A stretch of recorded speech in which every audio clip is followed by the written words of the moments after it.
For today's video, we're drinking Solaris from Phillips Brewing. Hey, wait. Didn't you already drink that beer in a video? Yes, Casey, you are right. I did already have this beer in a video. However, I figured that since it's so delicious and stuff, I may as well have it again. That's true. If you know it's really good, you may as well have it again. Indeed. If you know something is really good, you may as well just have more of it, right? I'm talking about microtones. How you know? They did another microtonal album, because that's what we're talking about today.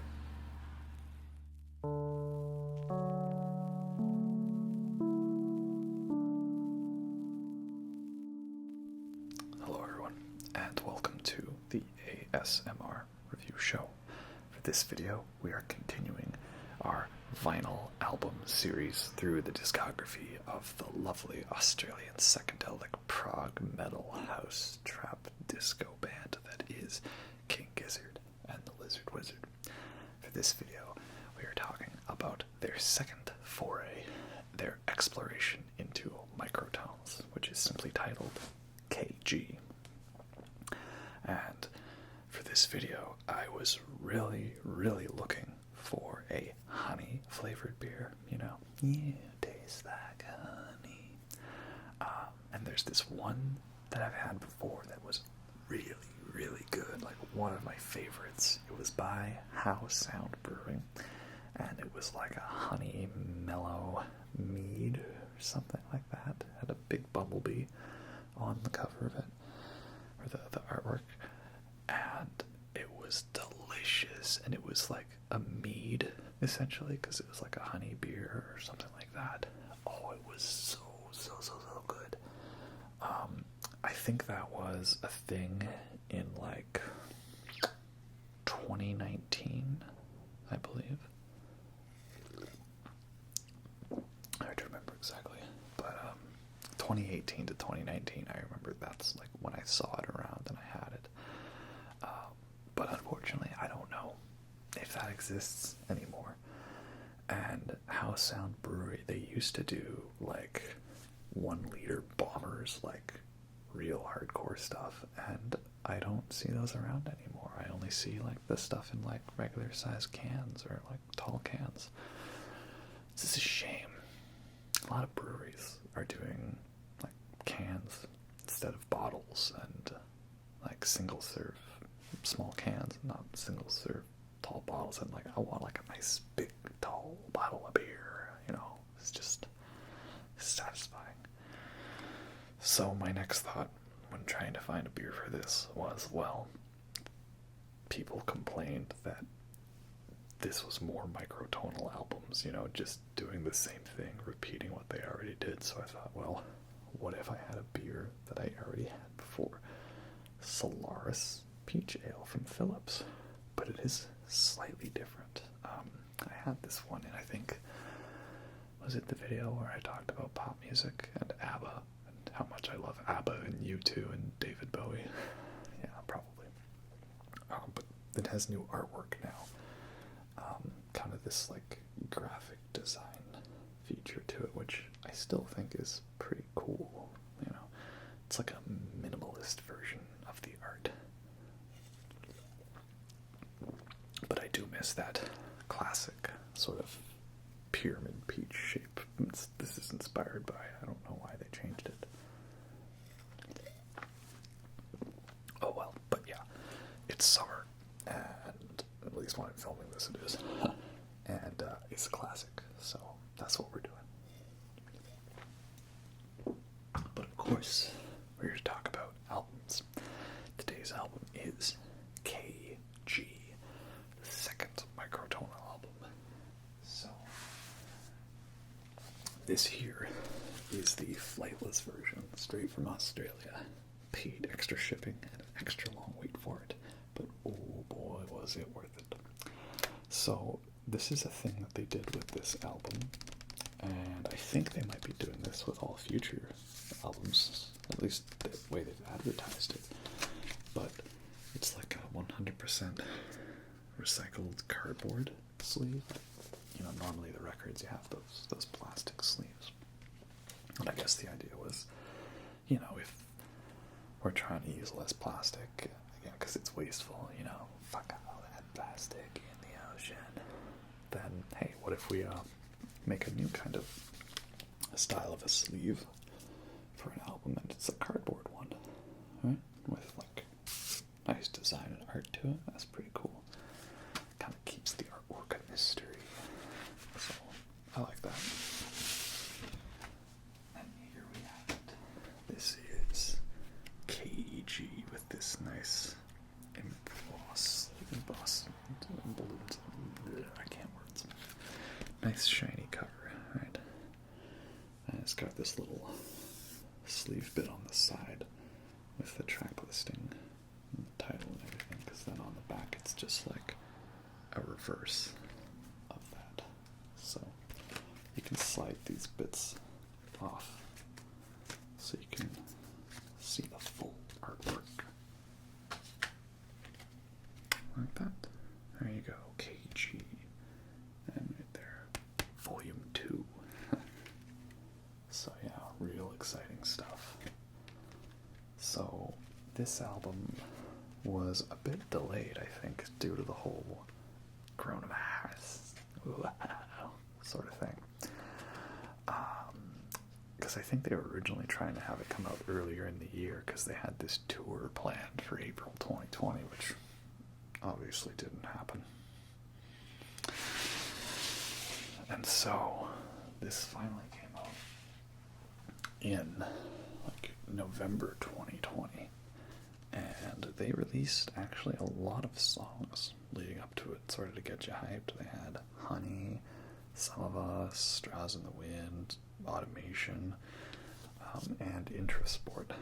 So like half the album was out there before it was actually out there, which I guess for some people was a little too many spoilers, right? But I think it was good in like keeping that hype going, and you know, keeping us all invested into what was coming up next.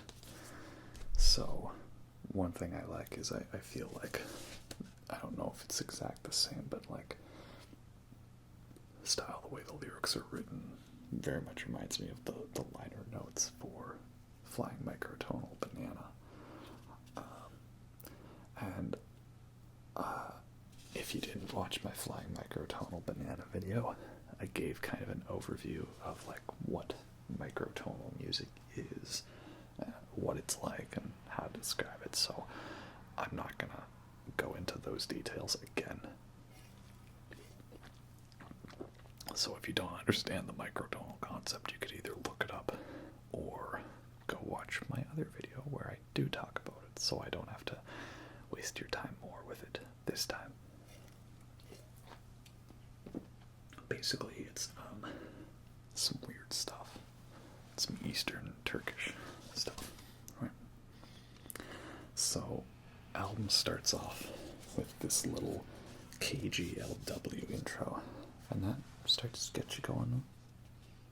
KGLW. Okay, King Gizzard and the Lizard Wizard. But the album's only called KG. Where's the LW? Oh, it's a surprise tool we'll use for later. And the other thing I noticed about this album is it's definitely a lot, even more so, doom and gloom than Flying Microtonal Banana was, which is already a pretty doomy, gloomy sort of album. I'm not sure how many songs were written before and during the COVID pandemic, because there's some lyrics on here that are like so blatantly alluding to that they had to have been written. There's no way they could have predicted it. I mean, they did write Superbug before, you know, like Minimum Brain Size and Some of Us, some of the lyrics on there, right? Like there being parasitic mob, faceless undertow, or Some of Us, ancient microbes reveal xenophobes, endless plague thus infecting everything. Some of us live, some of us die. allusions and references to that. So, lovely stuff. And then I like how in the first half of the album, at least on side one, we kind of get a nice blend of like one song by sort of each of the members in a way, the main members.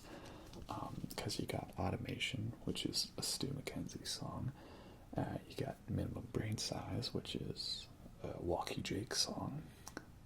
Straws in the Wind, which is an Ambrose song. And Joey even, he gets to do a leaf blower solo on that, pretty cool.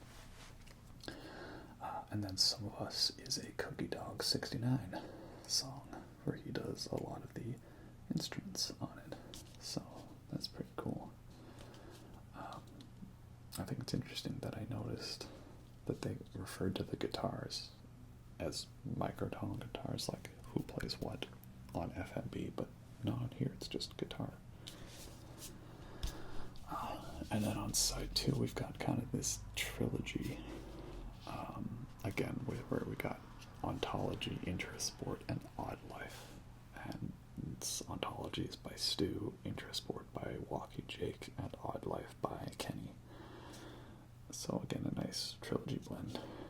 And those three songs are kind of like flowing together like this sort of upbeat dance vibe, right? And, lots of woos on Ontology, right? You know, my favorite part is when he says woo. And then Intrasport's like this full-on Turkish house music, jazz.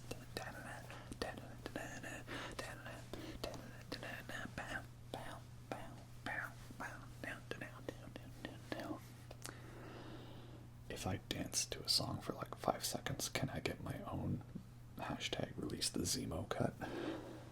That was a Falcon and Winter Soldier reference for you there. But yeah, it's funny because they're all happy, dancey songs, and then the lyrics are like, you know, is there anyone? Why do we think? What is the point of it? Why anything? Don't take it personally. My face is disappearing, dissolving in a tear. I am not needed here. All this rock and roll is bad for my ears. Let me tell you one thing about my life. All this doom and gloom. Very, very fun, relaxing stuff. But you get one song in there. One song that's the cutesy song. Just the first song they released, and that's Honey. And, you know, you taste like honey, all warm and runny. It's like, oh, that's nice and sweet. Which is why I wanted a honey beer, but I guess we'll settle for white peach.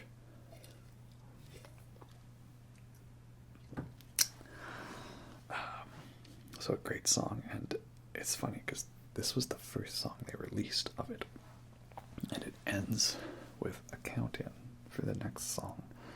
And, you know, I was wondering, like, ooh, what's coming next? And none of the songs they released were that count-in song. So I'm like, okay, The Hungry Wolf of Fate. Well, it's an interesting title. What's that one going to be like? And I remember, like, seeing on Reddit, like, a whole bunch of memes. Like, because it came out early in Australia because of the time zones. That's why I was still waiting for the album to get released. And I'm seeing all these memes, like the one where it's like, you know, a cute little puppy, and then next to it's like a giant wolf, and the cute little puppy is Honey, and the giant wolf is the Hungry Wolf of Fate. Or like the one where it's like some wrestler, I think it's like the Undertaker, and he's like rising up behind someone, like, I'm like, that's the Hungry Wolf of Fate. So I'm like, oh, okay, so like it's gonna be like a bit of a heavy song. And then the bass starts, and I'm like, that is some microtonal, tritone Black Sabbath stuff. Like, almost expecting Stu to say, what is this that stands before me? So yeah, basically, Hungry Wolf of Fate confirms that we need King Gizzard to be contractually obligated to provide us with at least one doom metal song per album cycle. And they did with The Hungry Wolf of Fate. It it's like straight up Black Sabbath tritone, some John Bonham triplets, tons of wah, like enough wah to almost make Kirk Hammett jealous. And I don't know, I feel like the song is just like about like intentionally doing the wrong thing because we've never learned our lesson, which is unfortunately still a very accurate song 1 year later.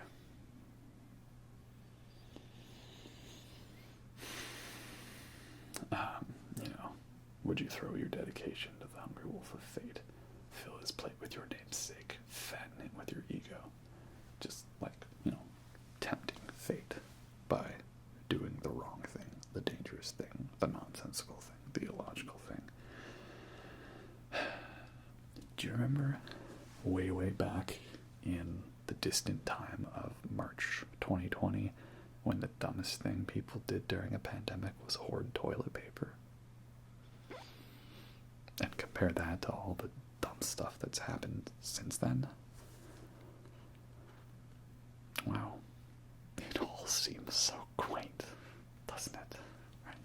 Remember when hoarding toilet paper was the dumbest it got? And then a month later, all the people were banging at the windows like, I want a haircut, give me a haircut. And I'm like, I don't know, I've survived fine without a haircut for 3 years. I think I could keep going. Yeah, it's such a wonderful song. Easily my favorite on the album. Hungry Wolf of Fate is great. Just makes me want to have all the microtonal doom metal. I told you I got the flightless variant. This is the Let It Mellow Yellow edition. I know a lot of people were wanting to get like it was like the squished brain version or something like that. And, this looked cool, but I thought yellow is nice and simple, and this kind of is a nice companion piece to my radioactive yellowy green translucent flying microtonal bananas. So they're like a nice little pretty pair of the bunch. And that is KG. I definitely really like this one a lot. Some people diss on it because, like, oh, you just did more microtones, like, you didn't want to do something new, and I'm just like, oh, hello, like, FMB was great, and it was called Volume 1 for a reason, so couldn't we just get some more awesomeness? And, yes, we did. We got more awesomeness. And people were kind of wondering, like, what is it with the album cover, how it's got this, like, bit to it, like there's more to it. That's kind of weird. And it's also kind of odd that, like, the Hunger Wolf of Fate, it ends with this really, really great crescendo. It's just so awesome. And then there's this wind sound effect, kind of like the wind sound effect at the beginning of KGLW. But it doesn't actually end, it just sort of cuts off halfway through, kind of like the end of The Sopranos or something like that. And that's when we thought, well,